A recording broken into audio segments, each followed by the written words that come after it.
Assalamualaikum warahmatullahi wabarakatuh. Selamat pagi anak-anakku semua. Puji syukur kehadirat Allah Subhanahu wa taala. Pada pagi hari ini kita diberikan kesehatan, keselamatan sehingga kita dapat bertemu secara online, secara daring dalam rangka acara MPLS Masa Pengenalan Lingkungan Sekolah SMA Negeri 1 Doro tahun 2021 tanpa suatu apa. Salam dan salam untuk Rasulullah SAW yang kita harapkan sahabatnya hingga yaumil qiyamah. Anak-anakku sekalian, pandemi ini memang luar biasa sehingga dalam tahun ini kembali lagi kita dihadapkan pada situasi yang seperti tahun yang lalu, bahkan mungkin lebih buruk karena ketika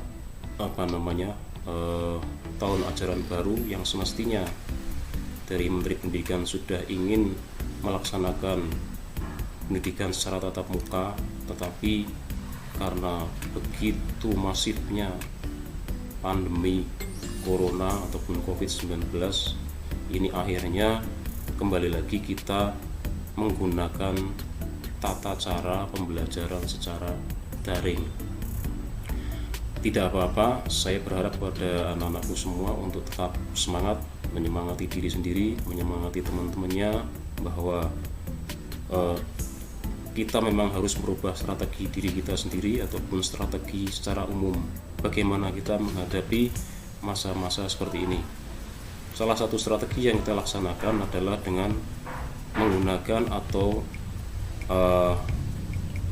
memopulerkan yaitu MPLS secara daring atau secara online. Tak kenal maka tak sayang, maka pada kesempatan kali ini saya akan perkenalkan diri saya sendiri. Nama saya Hadianto SPD. Saya di sini sebagai wakil kepala sekolah bidang kesiswaan di SMA 1 Negeri Doro ini. Kemudian yang lain lagi, saya mengajar mata pelajaran seni budaya dari kelas 10, 11, dan 12. Nanti kalian akan ketemu dengan saya. Semoga kita bisa PTM secepatnya, itu harapan kita. Selanjutnya kita akan langsung pada satu pokok permasalahan, yaitu materi saya adalah wawasan Wiyata Mandala. Definisi dari wawasan Wiyata Mandala di sini adalah wawasan itu diartikan sebagai cara meninjau atau cara memandang, cara melihat terhadap sesuatu atau lingkungan sekitar kita. Yang kedua, Wiyata berarti pendidikan. Kemudian Mandala itu sendiri artinya lingkaran atau lingkungan atau bundaran, jadi bisa dikatakan sebagai lingkungan.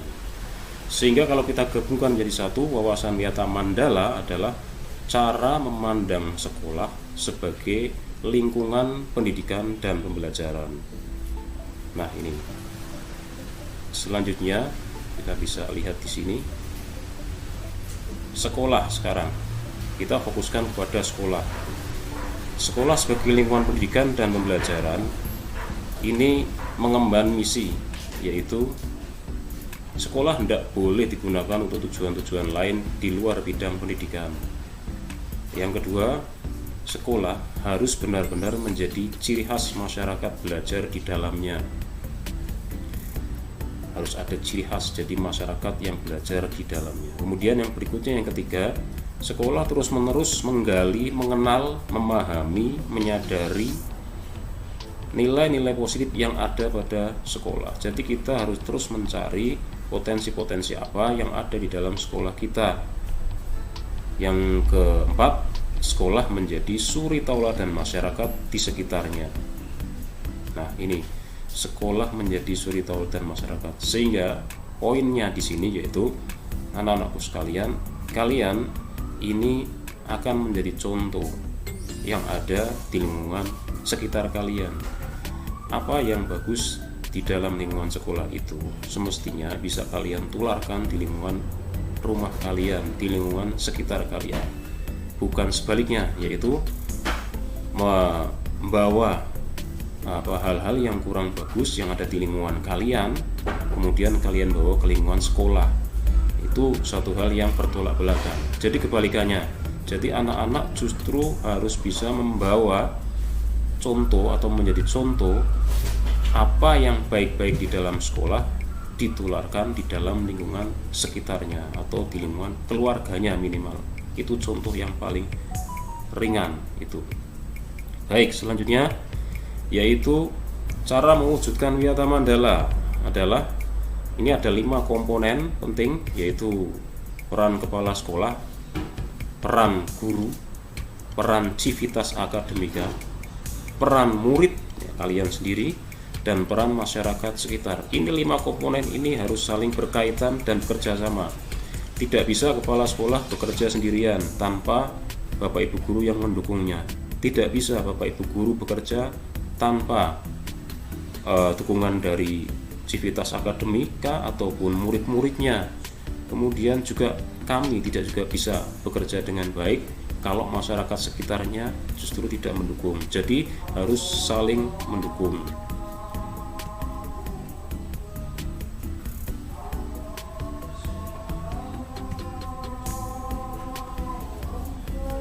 Ya. Selanjutnya peran kepala sekolah. Ya. Di sini ada peran kepala sekolah yang pertama,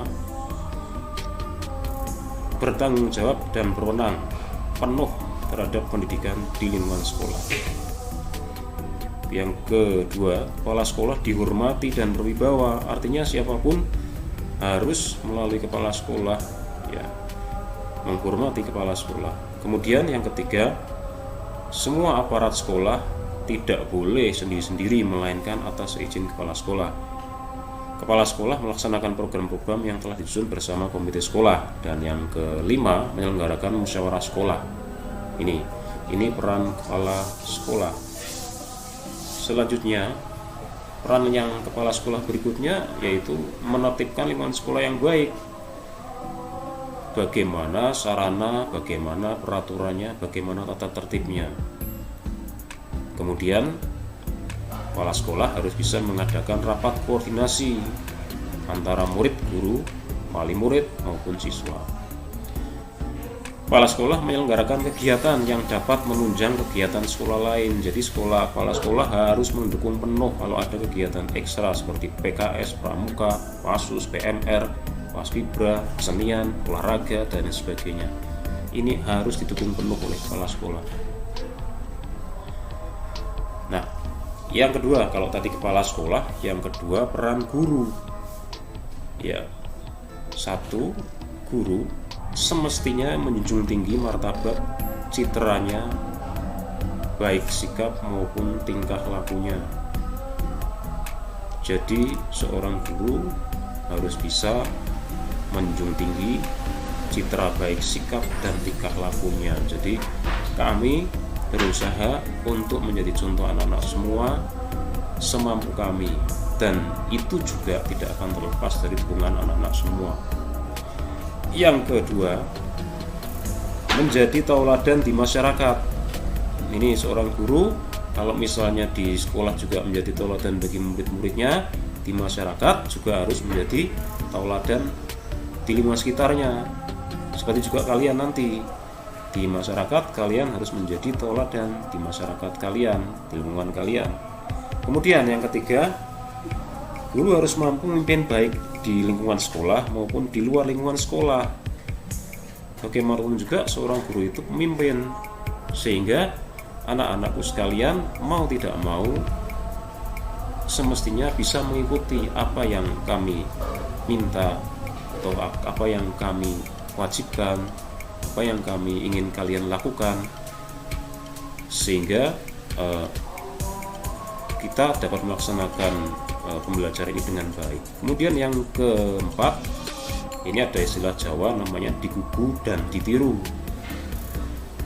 Ya, digugu itu ya bisa dipercaya oleh diri sendiri dan warga, sekolah, masyarakat, selanjutnya peran civitas akademika. Civitas akademika itu berarti di situ ada tata usaha, ada perangkat sekolah yang lain seperti pegawai satpam, tukang kebun dan sebagainya. Kemudian ada warga sekolah semuanya. Jadi semuanya harus satu persatu untuk mewujudkan suasana sekolah yang baik dalam pembelajaran. Selanjutnya ada peranan murid. Ini yang paling penting di samping tadi peran-peran yang lain. Untuk diri kalian sendiri, colong bisa kalian camkan di sini, yaitu seorang murid semestinya menaati tata tertib yang berlaku di lingkungan sekolah tanpa kecuali. Jadi tidak ada yang aneh-aneh kemudian berusaha untuk melawan tata tertib dan seterusnya. Ini otomatis akan kita berikan suatu peringatan, sanksi dan seterusnya. Artinya anak-anak diusahakan berusaha tanpa diminta, ya, kalian sudah bisa mentaati tata tertib yang berlaku di lingkungan sekolah. Kemudian yang tidak kalah bagusnya yaitu atau tidak kalah pentingnya, kalian semestinya hormat dan sopan kepada guru dan warga sekolah yang lain. Karena mungkin sekarang dengan model daring, paling tidak dalam cara berkomunikasi kalian menggunakan bahasa-bahasa yang baik. Ya, misalnya ketika mau japri dengan bapak ibu gurunya bisa dengan salam, kemudian bisa dengan ditambahi maaf, izin bertanya dan seterusnya. Atau sebaliknya, kalau kami berikan salam, kalian jawab dengan salam, apalagi dengan salam yang lebih lengkap. Itu suatu hal yang luar biasa. Kemudian hormat dan sopan pada teman. Jadi kalian dengan teman kalian sendiri, ya, tidak merasa paling jumawa, paling bagus, paling keren dan seterusnya. Semestinya kalian bisa menghormati teman yang lain. Kalau satu dan yang lain saling menghormati, otomatis ya akan tercipta suasana yang menyenangkan dalam pembelajaran. Kemudian belajar yang tekun. Jadi ini tidak mau tujuan dari kalian di sekolah ini fokuskan pada bagaimana kalian dapat belajar dengan baik atau tekun. Ya, ilmu yang kamu cari. Ya, bagaimana kalian bisa mencari pengetahuan melalui bapak ibu guru, ya. Kalau sekarang berarti kalian yang harus dirubah mindsetnya, berarti kalian harus di samping dengan bapak ibu guru juga bisa mencari sumber-sumber pembelajaran di luar, ya. Bahkan sekarang kalau bisa katakan kalian seperti mahasiswa, jadi harus mencari sendiri yang lebih banyak sehingga berlatih, ya, untuk menjadi mahasiswa. Ini ada di sini belajar yang tekun. Kemudian menyelesaikan tugas yang diberikan oleh guru. Jadi kalau nanti ada penugasan, silahkan dikerjakan dengan baik. Menjaga nama baik keluarga dan sekolah ini. Jadi di pundak kalian ada dua, yang kiri itu adalah sekolah kalian, yang kanan itu keluarga, sehingga dimanapun, kemanapun kalian harus, ya, jangan sampai, ya, mencederai nama baik keluarga dan sekolah dengan tindakan-tindakan yang tidak baik, ya. Nah, kemudian yang G, menjauhi narkoba. Ini, ya, yang baru saja berita banyak kita lihat di televisi itu, ya, seorang artis yang tidak bisa menunjukkan contoh yang baik, ya. Itu kalian harus berusaha untuk sama sekali tidak mau ketemu ataupun menjauhi narkoba. Menjaga, memelihara fasilitas belajar. Nah, ini kalau misalnya kalian masuk, otomatis kalian bagaimana kalian menjaga lingkungan kalian, tempat duduk kalian, meja kalian, ya, nanti bisa dibersihkan, ya, tidak dicoret-coret. Ini termasuk dalam hal-hal yang seperti itu. Peranan murid sangat vital juga, karena otomatis nanti akan membawa nama baik sekolah. Syukur di antara kalian ada yang membawa nama baik sekolah dengan berprestasi baik di tingkat kabupaten maupun provinsi maupun nasional. Kemudian peran kalian menjaga keamanan sekolah. Jadi siswa itu tidak hanya Pak Satpam tapi semuanya, ya, termasuk siswa itu harus menjaga keamanan sekolah. Kemudian melaporkan peristiwa negatif kalau ada. Silakan, ya, menemukan hal yang negatif, laporkan ke kami. Kemudian memelihara lingkungan sekolah. Ini perindangan, kebersihan, kalian tanggung jawabnya. Mendukung program kebijakan sekolah. Jadi untuk masyarakat sekarang ya, kalau tadi siswa, sekarang masyarakat. Peran masyarakat ya harus mendukung semuanya, memberi saran, menjaga keamanan lingkungan sekolah, kerjasama dengan sekolah. Ini masyarakat sangat penting. Kemudian ada 7K, ini sekolah sebagai kawasan wisata Mandala. Ini ada 7K, yaitu 1. Keamanannya dijamin, nyaman untuk pembelajaran. 2. Kekeluargaan, hubungannya baik antar siswa dengan siswa, siswa dengan guru, siswa dengan civitas akademika, dan seterusnya. Kemudian disiplin anak-anaknya, lingkungannya sejuk, rindang, lingkungannya bersih, lingkungannya indah dan tertib. Ini 7K. Nah, ini yang tidak boleh, sekolah tidak boleh jadi promosi produk ya. Itu. Kemudian sekolah juga tidak boleh menjadi penyebaran aliran sesat atau yang bertentangan dengan undang-undang. Makanya ini untuk yang kalian suka dengan rohis dan lain sebagainya, rohaniawan Islam, itu kalian bisa mengikuti ekstra yang ada di situ. Kemudian propaganda politik atau tempat berkampanye, ini tidak boleh sekolah untuk kampanye, tidak boleh. Kemudian untuk syuting film boleh, tidak boleh, tetapi harus dapat izin dulu. Kemudian yang kelima, ya, kegiatan yang sekolah dijadikan suatu tempat untuk berantem misalnya, untuk antar masyarakat atau di depan sekolah, tidak boleh.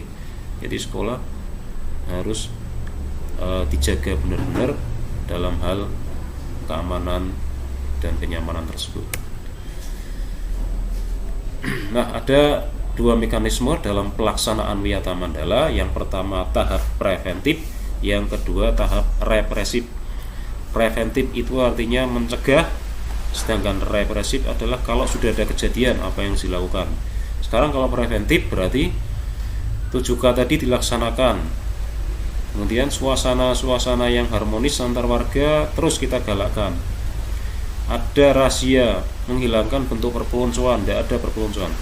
Mengisi jam kosong, tidak diisi dengan ekstrakurikuler dan seterusnya. Meningkatkan keamanan. Nah, kalau ada masalah, ini tahap represif, harus mendamaikan.